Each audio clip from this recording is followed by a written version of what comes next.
So hello everyone, I am Vaibhav Silmana, PhD scholar IIT Delhi mathematics.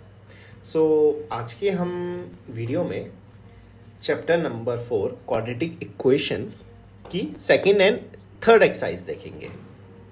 तो generally main focus जो रहेगा वो रहेगा थर्ड एक्सरसाइज पे। सेकेंड एक्सरसाइज देखिए, अब हम जो फोकस करेंगे, फर्स्ट एक्सरसाइज में हमने देखा कि हम क्वाड्रेटिक इक्वेशन क्या होती है और इसको मैथमेटिकली रिप्रेजेंट कैसे करते हैं किसी भी वर्ड प्रॉब्लम को। अब फर्दर हम इसके अब सॉल्यूशंस के ऊपर बात करेंगे। तो आपको क्वाड्रेटिक इक्वेशन का मैं फर्स्ट सेकेंड एक्सरसाइज का एक ओवरव्यू दूंगा, क्योंकि सेकेंड एक्सरसाइज एक्चुअली क्लास 9 से फॉलो होती है एंड थर्ड एक्सरसाइज जो है, जो मेन है, जहाँ से सारे क्वेश्चंस आते हैं बोर्ड में, वो वहाँ से फॉलो होगी। तो मैं एक सेकेंड एक्सरसाइज का एक ओवरव्यू दे देता हूँ। तो सबसे पहले हम यहाँ पे बात कर रहे हैं सॉल्यूशंस की, सॉल्यूशंस ऑफ क्वाड्रेटिक इक्वेशन, कि क्वाड्रेटिक इक्वेशन के सॉल्यूशन किस टाइप के होते हैं। तो एक मेथड जो आपने क्लास 9 में पढ़ा था उसे बोलते हैं स्प्लिटिंग मिडिल टर्म, कि हम क्या करते हैं, मिडिल टर्म को स्प्लिट कर देते हैं। अब मिडिल टर्म को स्प्लिट कैसे करते हैं? मिडिल टर्म को हम ऐसे दो नंबर्स में स्प्लिट करते हैं कि सच दैट उनका जो प्रोडक्ट हो वो इन दोनों के कोफिशिएंट्स के प्रोडक्ट के बराबर हो और उन दोनों का सम क्या हो, इसके कोफिशिएंट के सम के बराबर। ये सब हमने क्लास 9th में देखें। तो यहाँ पे मैं इसको लिख सकता हूँ x² - 5x + 3x - 10 = 0। अब सॉरी, x² - 5x + 2x - 10 = 0, क्योंकि देखो -5 + 2 तो -3 होता है और 5 × -5 × 2 क्या हो जाता है, इन दोनों के मतलब -10 के इक्वल हो जाएगा, राइट। तो यहाँ से हम x कॉमन लेंगे तो ये आएगा x - 5 और फिर 2 कॉमन लेंगे तो आएगा x - 5, तो आएगा x, तो ये इक्वल टू 0 है। तो x + 2 x + 2 x - 5 = 0। तो x = 5 एंड -2 इस क्वाड्रेटिक इक्वेशन के सॉल्यूशंस हो गए। सिमिलरली एक और मैं एग्जांपल ले रहा हूँ स्प्लिटिंग मिडिल टर्म का। तो यहाँ पे है √2x² + 7x + 5√2 = 0। मैं क्या कर रहा हूँ, जो मिडिल वाली टर्म है मैं इसे कैसे स्प्लिट करूँ। तो एक तरीका इसको करने का है, वो है 5x + 2x + 5√2 = 0, राइट। मैंने इसे कैसे स्प्लिट करा, अगर आप 5 और 2 का प्रोडक्ट करेंगे तो वो इक्वल होगा √2 × 5√2 के प्रोडक्ट के, और 5x + 2x का सम 7x के इक्वल होता है। ये सब क्लास 9 से आता है। इनकेस आपको स्प्लिटिंग मिडिल टर्म में प्रॉब्लम है तो भी कोई बात नहीं, क्योंकि इस आपके CBSE बोर्ड में ये नहीं आता बिल्कुल भी। उसके जो क्वेश्चंस आते हैं वो एक्सरसाइज 3 से आते हैं, और एक्सरसाइज 3 के जो एक फॉर्मूला है उससे आप ये क्वेश्चंस भी कर सकते हैं। बट स्टिल मैं आपको रिकमेंड करूंगा कि आप एक बार जाके स्प्लिटिंग मिडिल टर्म भी देख लीजिएगा। अगेन अब आप यहाँ से कांस्टेंट ले सकते हैं। तो x कॉमन लेंगे तो आएगा √2x + 5, और यहाँ से √2 कॉमन लेंगे तो आएगा √2x + 5 = 0। तो x + √2 √2x + 5 = 0। तो यहाँ से दो सॉल्यूशन है, x = -√2, दूसरा आएगा -5/√2। तो ये इसके दो सॉल्यूशन हो गए। तो यही था स्प्लिटिंग मिडिल टर्म। आपकी जो सेकेंड एक्सरसाइज है वो इन्हीं चीज़ों के ऊपर है। मैंने जैसे फर्स्ट एक्सरसाइज में आपको सिखाया था वर्ड प्रॉब्लम्स बनाना, आप वहाँ से वर्ड प्रॉब्लम्स में उन्हें कन्वर्ट करिए और उनका ऐसी सिंपली सॉल्यूशन निकाल सकते हैं। ये भी एक्सरसाइज के 2 क्वेश्चंस थे जो मैंने यहाँ पे सॉल्व करे हैं, एंड सारे क्वेश्चंस ऐसी हैं तो आप देख सकते हैं। अब आ जाती है एक्सरसाइज 3, जो कि सबसे मेन है पूरे चैप्टर में। तो क्वाड्रेटिक इक्वेशन को एक बेस्ट तरीका है इसका सॉल्यूशन ढूंढने का। तो वो एक फॉर्मूला है जिसको बोलते हैं क्वाड्रेटिक फॉर्मूला, ठीक, और हिंदी में इसे सिद्धाचार्य का नियम भी बोलते हैं। तो इसका जो फॉर्मूला होता है वो होता है x = -b ± √b² - 4ac/2a। ये क्वाड्रेटिक इक्वेशन का एक फॉर्मूला होता है जहां पे suppose ax² + bx + c = 0। Suppose कर लो कि ये आपकी एक क्या है, सपोज ax² + bx + c, मान लीजिए ये आपकी कोई क्वाड्रेटिक इक्वेशन है। तो इसके अगर रूट्स निकालने हैं इसके सॉल्यूशन निकालने हैं, तो डायरेक्टली आप अगर इस वाले फॉर्मूले में रखेंगे तो आपको डायरेक्टली सॉल्यूशन मिल जाएंगे। अब देखिए स्प्लिटिंग मिडिल टर्म में आपको सोचना पड़ता है कि कहाँ से स्प्लिट करें, और कभी कभी तो स्प्लिटिंग मिडिल टर्म से कोई क्वेश्चन सॉल्व भी नहीं होता है। ऐसे काफ़ी क्वेश्चन होते हैं कि वो स्प्लिटिंग मिडिल टर्म से सॉल्व ही नहीं होते हैं, राइट। तो उन केसेस में स्प्लिटिंग मिडिल टर्म का यूज करना बहुत मुश्किल हो जाता है। तो ऐसे केसेस में जहां पे स्प्लिटिंग मिडिल टर्म यूज नहीं कर सकते, वहां पे करते हैं हम क्वाड्रेटिक इक्वेशन का यूज, और ये 100% बेस्ट मेथड है। क्यों? क्योंकि इससे आप सारे के सारे ऐसे क्वेश्चन सॉल्व कर सकते हैं। अभी हम एक क्वेश्चन देखेंगे यहां से कि हम कैसे क्वाड्रेटिक फॉर्मूले से कोई भी क्वाड्रेटिक इक्वेशन का सॉल्यूशन निकाल। तो हम यहाँ पे अब एक एग्जांपल लेते हैं क्वाड्रेटिक फॉर्मूला से सॉल्व करने का। तो मैं एक क्वाड्रेटिक इक्वेशन ले रहा हूँ 2x² - 3x + 1 = 0। तो अब आप यहाँ देख सकते हैं कि a जो कि है कोफिशिएंट ऑफ x² वो क्या है, 2 है। b क्या है कोफिशिएंट ऑफ x, वो है -3। और c क्या है कोफिशिएंट जो कांस्टेंट है, वो क्या है, 1 है। अब यहाँ पे आप क्वाड्रेटिक फॉर्मूला यूज कर लीजिए, x = -b + -√b² - 4ac/2a।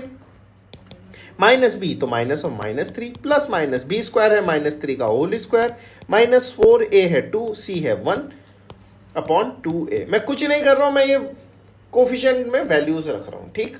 तो ये हो जाएगा 3 + -9 - 8/4। तो ये हो जाएगा 3 ± √1 जो कि 1 के बराबर होता है /4।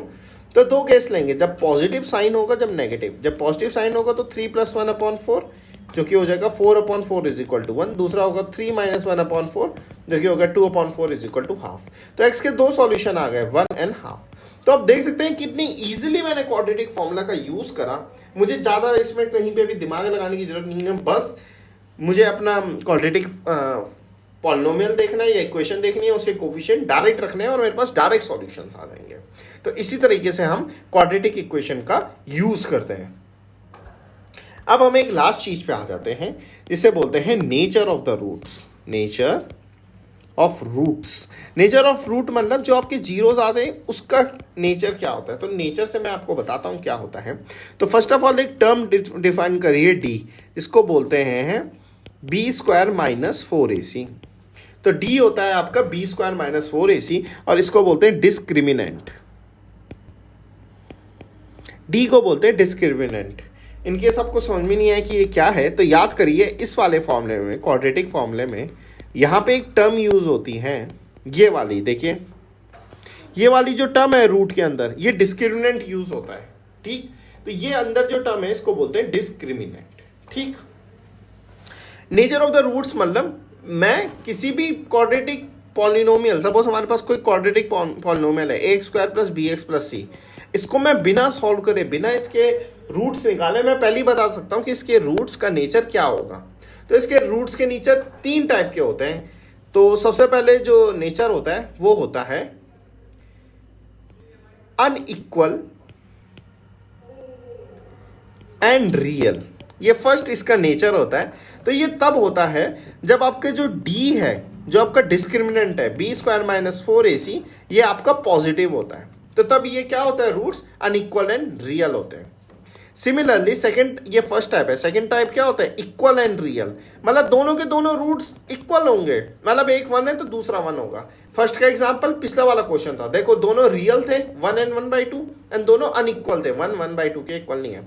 तो इक्वल एंड रियल तब होते हैं जब डिस्क्रिमिनेंट 0 के बराबर होता है। और थर्ड होता है इमेजिनरी। इमेजिनरी या नो रूट्स भी बोलते हैं इसे, नो रूट्स, कि मतलब यहाँ पे सॉल्यूशन एग्जिस्ट नहीं कर रहा है। तो कई बार क्वाड्रेटिक इक्वेशन का मतलब जो सॉल्यूशन होता है या जीरोस होते हैं वो एग्जिस्ट नहीं करते। ये तब होता है जब डी नेगेटिव हो, ठीक है। तो ये 3 टाइप के हो गए कि अगर डी पॉजिटिव है तो इक्वल एंड रियल, जब डी 0 है तो इक्वल एंड रियल होंगे, और अगर डी नेगेटिव है तो इमेजिनरी, मतलब इसके रूट्स होंगे ही नहीं।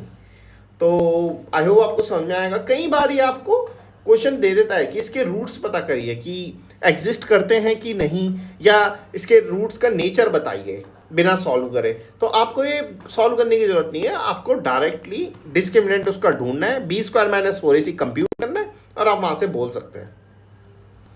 तो यहाँ पे एक्सरसाइज 4.3 का क्वेश्चन नंबर 1 है, find the nature of the roots. भाई सबसे पहले नेचर ऑफ द रूट्स ढूंढिए कि क्या है। अब अगर रियल रूट्स होते हैं तो उनको ढूंढिए, ये क्वेश्चन बोल रहा है। तो मैं इसका फर्स्ट पार्ट लेता हूं।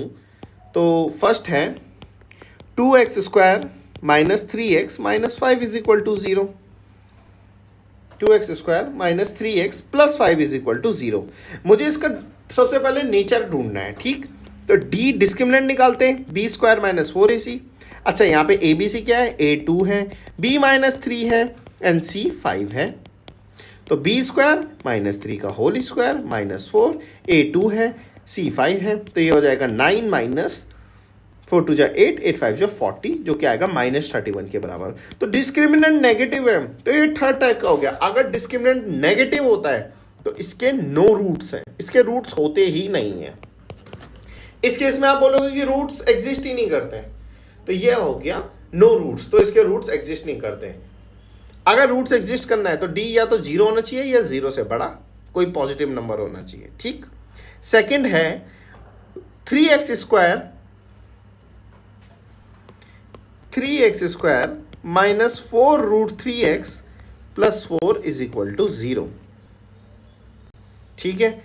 इसके देखना है तो ए बी सी देख लीजिए। ए है कोफिशिएंट ऑफ x², बी है कोफिशिएंट ऑफ x एंड सी है कांस्टेंट। अगेन डिस्क्रिमिनेंट निकालिए, b² माइनस 4 रूट 3 का होल स्क्वायर। तो b² है माइनस 4 इंटू ए इंटू सी, ठीक। ये आ जाएगा 16 इंटू 3 माइनस 4 3 जा 12, 12 इंटू 4, तो 16 तो जा, आप ये देख लीजिए, ये 16 3 जा 48 होता है एंड 12 4 जा भी 48 होता है। तो ये 0 के बराबर हो गया। तो आपका डिस्क्रिमिनेंट यहाँ पे 0 आ गया, ठीक। तो डिस्क्रिमिनेंट 0 आ गया मतलब ये सेकंड टाइप का है। अगर मैंने कहा था डिस्क्रिमिनेंट 0 आ जाता है तो रूट्स क्या आते हैं, हमेशा इक्वल आते हैं। रूट्स क्या आते हैं हमेशा, roots are equal and real, ठीक। अब देखो, अब आप इसके रूट्स निकालिए। अब ये वाला फॉर्मूला लगा दीजिए direct, quadratic formula x equal to minus b plus minus under root b² minus 4ac upon 2a। तो x equal to minus b क्या है, माइनस 4 रूट 3, तो माइनस का minus 4 root 3 plus minus b² minus 4ac, ये वाली term है, discriminant ही बोलते हैं जिसे। तो ये 0 है, जस्ट आपने निकाला, अपॉन 2a, 2 इंटू a। तो ये आ जाएगा 4 रूट 3 अपॉन 6। तो आप इसे हल्का सा सॉल्व करेंगे तो ये आ जाएगा 2 रूट 3 अपॉन 3, ठीक। इसको आप 2 अपॉन रूट 3 भी लिख सकते हैं। तो इसके जो रूट्स हैं वो आ रहे हैं 2 upon root 3 comma 2 upon root 3। ये 2 बार लिख देंगे आप, है ना, क्योंकि क्वाड्रेटिक इक्वेशन के रूट्स 2 बार आते हैं, 2 होते हैं। तो आपके यहाँ पे x की एक ही वैल्यू आ रही, मतलब ये रूट रिपीट कर रहा है। तो देखिए, आप बिना रूट निकाले भी पहले इसको पता कर सकते हैं कि रूट आएगा क्या। सिमिलरली आप थर्ड टाइप का क्वेश्चन भी ट्राई कर सकते हैं। आप इसका डिस्क्रिमिनेंट निकालिए एंड फिर आप देख सकते हैं। सेकंड क्वेश्चन है find the value of k such that they have 2 equal roots. मतलब ये बोल रहा है k की ऐसी क्या वैल्यू होगी कि इन दोनों के रूट्स इक्वल हो। देखो, बहुत ही सिंपल क्वेश्चन है, मैं यहीं पे सॉल्व कर सकता हूँ। ये है 2x² plus kx plus 3 is equal to 0। अगर इसके इक्वल रूट्स हुए, इसका क्या मतलब है, इसका मतलब इसके डिस्क्रिमिनेंट की वैल्यू 0 है। तो b² माइनस 4ac 0 है, b क्या है यहाँ पे k, तो k² माइनस 4, a क्या है 2, c क्या है 3। इसको सॉल्व करोगे तो आएगा k² minus 24 is equal to 0। तो k की वैल्यू क्या आ गई, प्लस माइनस अंडर रूट 24। तो अगर k की value plus minus under root 24 होगी तो इसके इक्वल एंड अपोजिट रूट्स होंगे। सिमिलरली आप ये फॉर्मूला यहाँ पे भी लगा सकते हैं। यहाँ पे करने के लिए पहले kx अंदर इंटू करिएगा, फिर a b c की वैल्यू चेक कर सकते हैं आप, ठीक। इसी तरह से second question, first question done हो गया। थर्ड क्वेश्चन सेम है जो मैंने एक्सरसाइज 1 में करवाया था। इसकी क्वाड्रेटिक इक्वेशन निकालिए। अगेन वो जो क्वाड्रेटिक इक्वेशन आएगी उसमें पॉसिबल जो सिद्धाचार्य का नियम है वो लगा दीजिए। थर्ड एंड फोर्थ क्वेश्चन वहीं से डायरेक्टली फॉलो हो जाते हैं। सो अब हम देखते हैं क्वेश्चन नंबर 5। तो क्वेश्चन नंबर 5 में ये कह रहा है कि is it possible to design a rectangular park of perimeter 80 metre and area 400 metre square और अगर ये है तो ये उसकी लेंथ एंड ब्रेथ पूछ रहा है। तो ये बोल रहा है कि हमारे पास एक रेक्टेंगुलर पार्क है, फाइन। सपोज एक्स हम इसकी लेंथ ले लेते हैं, वाई इसकी ब्रेथ ले लेते हैं। अब इसका पेरीमीटर कितना है, 80 मीटर है। तो पेरीमीटर क्या होता है, ट्वाइस लेंथ प्लस ब्रेथ, तो x plus y is equal to 80, क्योंकि यही होता है पेरीमीटर, है ना। अब क्या होता है, देखिए x प्लस वाई की वैल्यू की आ जाएगी 40, यहाँ से ये हमारे पास फर्स्ट इक्वेशन आ गई। फिर ये उसके बाद क्या कह रहा है, एरिया 400 मीटर स्क्वायर है। तो हमारे पास जो एरिया है वो है 400 मीटर स्क्वायर। तो एरिया हमारे पास है 400 मीटर स्क्वायर। तो एरिया क्या होता है ऑफ अ रेक्टेंगल, वो होता है लेंथ इंटू ब्रेड्थ।